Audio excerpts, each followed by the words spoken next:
fact, we talked about this a little bit earlier on, and the degree to which we need to be crystal clear. You've been talking to people in the security forces, police force and the rest of it. How you go from a punch-up after a cricket match, where clearly one side was happy with the result, the other wasn't, and it is then becoming something that is seen as being real tension between two ethnically and religiously diverse communities.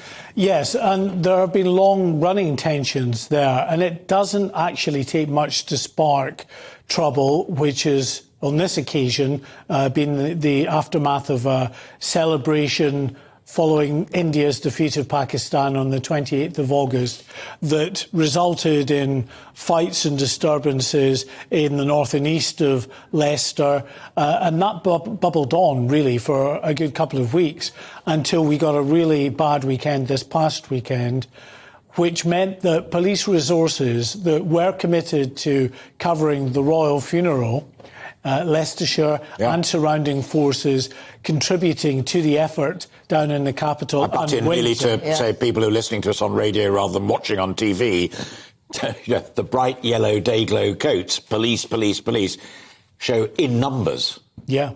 Well, initially, of course, on Saturday, when quite a lot of trouble broke out, there was only 8 police officers, and there's been some criticism of the fact that only 2 arrests were made on Saturday.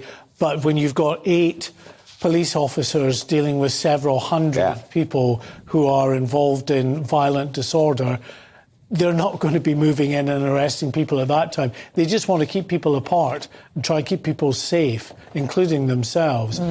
They got additional, what we call mutual aid, from elsewhere in Leicestershire and from other force areas. As I say, these were resources that should have been better employed down in the capital, dealing with what was a mammoth security operation around the Queen's funeral there. But they couldn't do that. They were pulled back to supplement those officers in Leicestershire and deal with this disorder.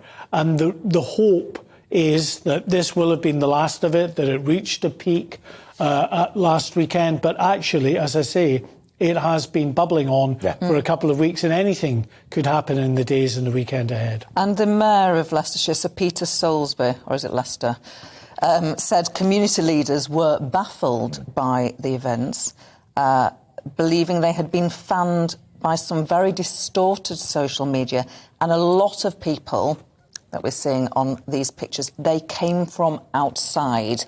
Is that what you're hearing? Yeah, there is no doubt that social media played a big part in it, but this happens so often now. When events happen, they trigger other events because people get a distorted view of what's happened. Do you mean specifically in Leicester or more generally? No, generally on anything. It's really interesting, and I only butt into because Gloria and I were talking about it before we came in at the beginning of this whole programme 2.5 hours ago. A mutual friend of ours, Fiona McTaggart, a lovely woman who was Labour Member of Parliament for Slough, had a long chat with me ages ago about exactly the same thing happening in Slough, where the two communities would travel out, a bit like the Mods and Rockers in the 60s, out of London, have a pitched battle, and then thank you very much, they'd done, and back they'd go again. I mean, they didn't have social media in those days to organise it, but it was the same problem. And we saw in the digital age the first real manifestation of this in 2011. You remember following the police-involved fatal shooting of Mark Duggan in Tottenham in North London. Then people were on BlackBerry messengers, and they were sending messages out to other people right across the capital and elsewhere, saying, you know, this has happened, this is wrong, we need to meet, we need to show force against the police. And they were actually orchestrating and organising a lot of the disorder through the BlackBerry Messenger. Well, of course, since then, we've got the advent of the smartphone that everybody has, so ubiquitous now.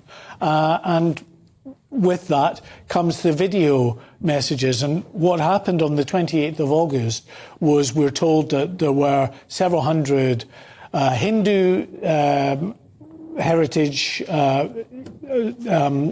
young men who were out and about in the east of Leicester, who were celebrating and shouting and chanting and getting up to general disorder.